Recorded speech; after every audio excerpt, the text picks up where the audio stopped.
அன்பான வணக்கம். இன்று உங்களுடன் நான் பகிர்ந்து கொள்ள இருப்பது மட்டக்களப்பின் பாரம்பரிய முறையில் தக்காளி பழ குழம்பு. அதாவது புட்டுக்கு கொடுக்குற ஒரு சைட் டிஷ் தான் இது. தக்காளி பழ குழம்பு கொஞ்சம் விதமாக 2-3 முறையில் சமைப்பாங்க. அதில் புட்டுக்கு எந்த முறையில் பருப்பு போட்டு சமைப்பாங்களோ அதே முறையை தான் இப்போ நான் உங்களுடன் பகிர்ந்து கொள்ள போகிறேன். ஏன்னு சொன்னால் நாங்கள் வெளியில் வந்திருக்கிறோம். நீ வீட்டில் போய் சமைக்க கொஞ்சம் களைப்பாக இருக்கும். அதால் நாங்கள் அரிசி புட்டை போட்டு அதுக்கு இந்த தக்காளி பழம் மைசூர் பருப்பு போட்டு தேங்காய் எண்ணெயில் தாளித்து போட்டு குழம்பு வைக்க போகிறேன். இந்த குழம்பு நான் மட்டக்களப்புக்கு அடுத்ததாக எங்கே சாப்பிட்டேன்னு சொன்னால் கேரளாவில் திருவனந்தபுரத்தில் ஒரு ரெஸ்டாரண்ட்டில் சாப்பிட்டேன். அங்கே இதே மாதிரி மட்டக்களப்பு முறையிலே அரிசி புட்டு நிறைய தேங்காய் போட்டு அதுக்கு இப்படி தேங்காய் எண்ணெயிலே சின்ன வெங்காயம் போட்டு தாளித்து தேசிக்காய் புளியெல்லாம் போட்டு இதே முறையிலே செய்திருந்தாங்க. மிகவும் சந்தோஷமாக இருந்தது. எங்களோட ஊரில் சாப்பிட்ற மாதிரியே இருந்தது. இப்போ வாங்க செய்முறையை பார்க்கலாம். நான் மைசூர் பருப்பு நல்லா 4-5 தரம் கழுவி அதை ஊற வச்சேன். நான் ஊற வைக்கிறதால பருப்போட சைஸ் பெருசாக வரும். மற்றது டக்குண்டு அவிஞ்சிடும் உங்களுக்கு. மற்றது சாஃப்டாகவும் இருக்கும். அதுக்குள்ளே உப்பு, மஞ்சள், இந்த வெள்ளைப்பூடு ஒரு 5-6 பல் போட்டிருக்கிறேன். போட்டு அவிய போட்டிருக்கிறேன். இப்போ இதோட ஒரு 10 மிளகும் சேர்க்கிறேன். இங்கே தக்காளி பழம் கொஞ்சம் சின்ன மீடியம் சைஸ் பழம் தான், அதாவது கோழி முட்டை சைஸ் பழம் உண்டத்தால் 2 கட் பண்ணி எடுத்துருக்கிறேன். இங்கே பாருங்கள், இந்த பருப்பு நுரையாக அப்படியோ வந்திருக்குது. இந்த நுரையை கட்டாயம் நாங்கள் எடுக்க வேணும். நுரையோடு போட்டு சமைக்கக்கூடாது, ரிமூவ் பண்ணணும் இந்த நுரையை.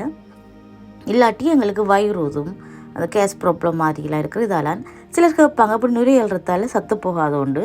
சத்துக்கள் ஒன்றும் போகாது. நீங்கள் தாராளமாக இந்த பருப்பு கறிக்கு நுரையை எள்ளணும். நுரையை எள்ளினா தான் பருப்பு கறி சுவையாக இருக்கும். இல்லாட்டி ஒரு பச்சை மணம் போல் மணக்கும். இங்கே எவ்வளோ தான் தாளித்து போட்டு சமைச்சாலும் உங்களுக்கு டேஸ்ட் வராது. இப்போ இந்த வெட்டி வச்ச தக்காளி பழத்தை போடுவோம்.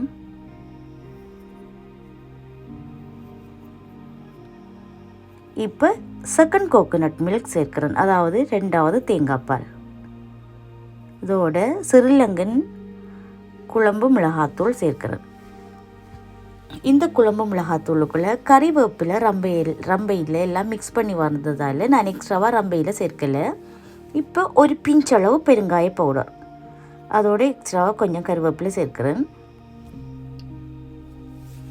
இந்த பருப்பு நல்லா கரையக்கூடாது, அவிஞ்சி வடிவாக விரிஞ்சி வரணும். இப்போ தவிர பருப்பு அதுவும் இந்த கூழ் மாதிரி களி மாதிரி கரையக்கூடாது இந்த கறிக்கு.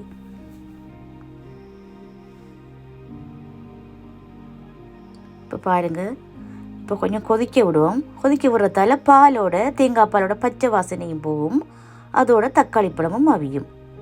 ஒரு அரவியலாவது அவியணும் தக்காளி பழம். இப்போ கடைசியாக ஃபர்ஸ்ட் கோகோனட் மில்க் ஒரு 1/2 கப் விடுறேன்.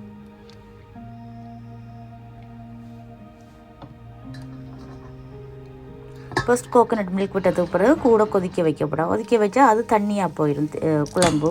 அப்போ உங்களுக்கு தேங்காய் பாலோட டேஸ்ட் தெரியாது. இப்போ இங்கே ஒரு சட்டியை வச்சு தேங்காய் எண்ணெய் விட்டு நான் இங்கே லியோ கோகோனட் ஆயிலில் நாங்கள் அந்த ஊரில் வர அந்த தேங்காயோட வாசனை வரும். தமிழ் கடைகளில் வர எண்ணெய்களில் அந்த தேங்காய் வாசத்தை பார்க்கலாது.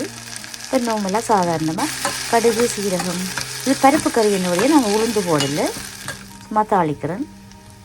கடுகு, சீரகம், பெருஞ்சீரகம், நச்சீரகம், அதோட சின்ன வெங்காயம்.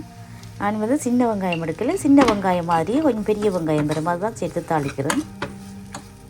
செத்தல் மிளகாய், கறிவேப்பிலை எல்லாம் போட்டு தாளிக்கிறேன். இப்போ அதோட கடைசியாக வெட்டு மிளகாத்தூளும் சேர்த்தேன் நான். அப்போ தான் அது கொஞ்சம் டேஸ்ட்டாக இருக்கும். இப்போ தாளிப்பை குழம்புக்குள்ளே கொட்டி கொஞ்சம் நல்லா மிக்ஸ் பண்ணி விட்டுட்டு அடுப்பு பண்ணி விட்டுட்டு கடைசியாக தேசிக்காய் புளி விடுறேன். இதுக்கு பழப்புளி விடுவாங்க சிலர். ஆனால் பழப்புளியை விட, அதாவது டெமரின் ஜூஸை விட இந்த லைம் ஜூஸ் தான் இதுக்கு மிகவும் கூடுதல் சுவையை கொடுக்கும்.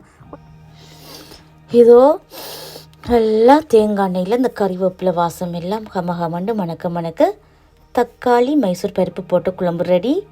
இது புட்டுக்கு மட்டுமில்லை, மத்தியானம் ரைஸுக்கு, லஞ்சுக்கு, அடுத்தது உப்புமாக்கு, இந்த சப்பாத்தி, பரோட்டா எல்லாத்துக்குமே மிகவும் சுவையாக இருக்கும். ட்ரை பண்ணி பாருங்கள். நன்றியுடன்.